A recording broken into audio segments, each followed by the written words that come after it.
Hi there, everyone, and thank you so much for being here.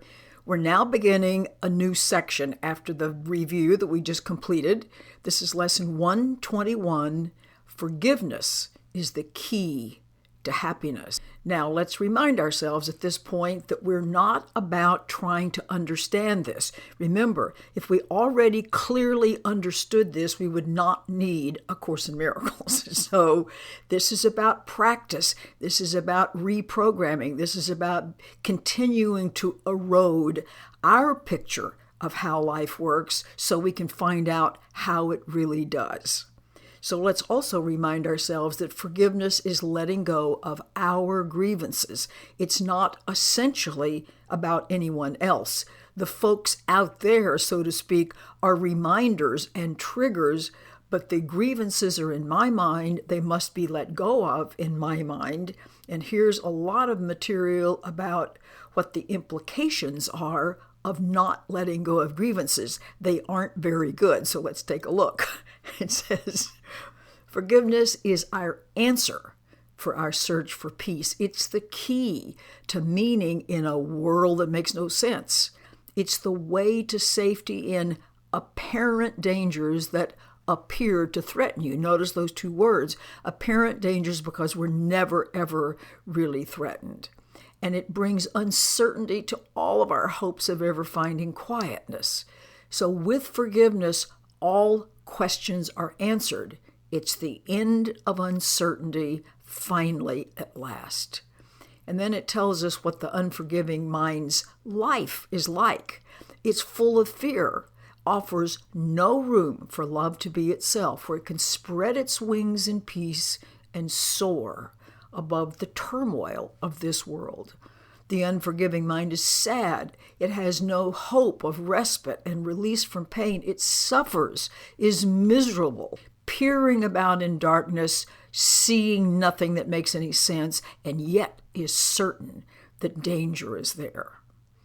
The unforgiving mind is torn with doubt, confused about itself. It's angry, afraid, weak, blustering, afraid to go ahead, afraid to stay, afraid to waken, afraid to go to sleep, afraid of every sound, yet more afraid of stillness, terrified of darkness, yet more terrified at the approach of light. What can the unforgiving mind perceive but its damnation? What can it behold except the proof, and we'll put that in quotes, that all its sins are real? Remember, when we decide to feel guilty, and at this point I hope you know it is a decision, that guilt becomes the raw material, so to speak, for our hallucination-making machinery. In other words, we're told that we keep making up the world on a moment-by-moment basis. And as long as we hang on to guilt, this is the result in our hallucinated state. And you can't mess with that system. You can't make the cause and effect between thought and what shows up in our lives be different. That's simply the way it works. So because we think this is real and that we really have made unforgivable errors, we see no mistakes but only sins, something that we think can't be undone. It looks upon the world with sightless eyes, meaning, of course, lack of understanding. Plus, it also tells us that our physical eyes don't really see anything. They're really image makers. They're part of the apparatus that causes us to hallucinate the way we do. And it shrieks as it beholds its own projections rising to attack it. In other words, absolutely, as long as we insist that we're guilty or someone else is guilty, then punishment will be seen around every corner. It wants to live, yet wishes it were dead. It wants forgiveness or release, but it thinks there's no hope because it thinks what is done has permanently ruined everything. It wants escape and can't imagine any, because all it sees is its own sins, its own notions of guilt everywhere it turns. The unforgiving mind is in despair. Wow, this just goes from bad to worse. Without the prospect of a future that can offer anything but more despair, Again, because we think what has happened is irreversible. It does not see that it has condemned itself to this despair. It thinks it can't change because it thinks its judgment is correct. What a terrible price we pay for pretending like we're right. It doesn't ask because it thinks it knows. It doesn't question, certain that it's right.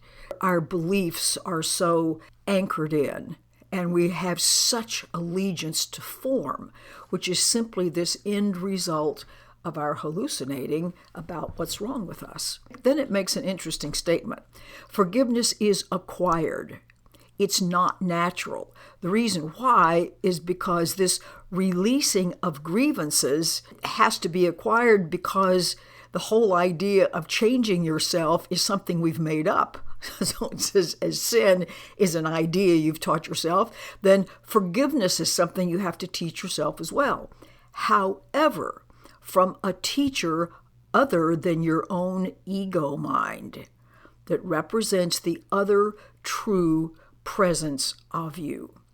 And through this other voice in your mind, this other collection of true thoughts in your mind, you learn how to release this ego, separate self we think we've made, and let it disappear. And as it disappears, we return all of us, if you will, we turn all of our mind back to the truth of our being. Okay, now it's going to tell us how to proceed. Each unforgiving mind presents us with this opportunity to forgive ourselves. Each one, and of course each unforgiving mind is everybody we know, each one awaits release through us and turns to us imploringly for heaven, for release, for peace of mind here and now. It has no hope. It has no idea what's happening. It has no idea that it's its own worst enemy. But we become the hope because we're beginning to have some understanding about what's going on. And as we become the hope for someone else, we become the hope for ourselves. The unforgiving mind has to learn through forgiveness that it's been saved. And as you teach, you learn. And then, of course, the teaching cannot be coming from our ego mind that knows nothing and is insane, but of this real loving part of us who is always here. You might say that is always here with us. So here's how we're going to practice today. To take this key to happiness, use it on our own behalf. 10 minutes in the morning, at night another 10. Now we revert back to the giving and receiving idea. As you can see, this is so central to the truth. It's so central to this teaching. It says we don't believe giving and receiving are the same. Now, we've heard that in earlier lessons, so that's what it's trying to bring back to our awareness. They are absolutely the same. Okay, so now we're going to try to release our grievances related to someone we think of as an enemy and another person we think of as a friend. And as we learn to see them both the same way, we will extend the lesson to ourselves and see that to the extent we allow them to be released of their guilt, so to speak, we will too. And as we learn to see that they're both the same, we'll see we also are the same, and we will begin our own escape. So, in these longer practice periods, think of someone you don't like, who's irritating, you dread it if you're going to see them, you actively despise them, or you just try to look the other way. It doesn't matter how angry we are with them. And as it says, probably that person's name has popped right up into your mind already. So close your eyes, see him or her, look carefully, and make it your decision to see some light in that person, to see something right about that person, just a little something that's okay, that you've never noticed before because you've been busy looking at everything that's the matter with that person. So try to find some little something that you could admire, some little something that you think, well, that's pretty much okay with me. So look at this until you realize the truth of this person is really brilliant and good. And try to let that idea of him come up into your awareness and take over until you think, well, I can see that behind this person's errors, the mistakes, the presence of this person is really beautiful and good. It says, just notice this. This is amazing. This was somebody who was my enemy, and now I'm able to see that person differently. And then turn your mind to a friend and do the same thing there, so that now you can see that this person is more than a friend, in other words, a friend that your ego thinks is safe to be with, and you can see the light and the presence and the goodness in both of them. You can see your Savior because they're helping you see, you know what? The light is present even in those who have made lots of mistakes. Sins from your perspective, mistakes in reality. So now let your enemy and friend unite in blessing you. You can see that they are actually one because the truth in them is one, and also with you. This is the way you forgive yourself. This is the way you release grievances by choosing to release them in others. So, don't forget today the role releasing grievances plays in bringing happiness to every unforgiving mind, and of course, yours.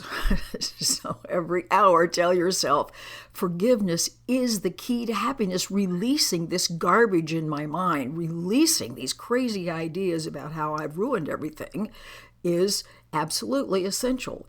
In that way, I can awaken from the dream that I am mortal, that I am fallible, that I am full of sin, and know instead, I remain the perfect Son of God, the perfect, unflawed, unbroken creation, created by a perfect Creator.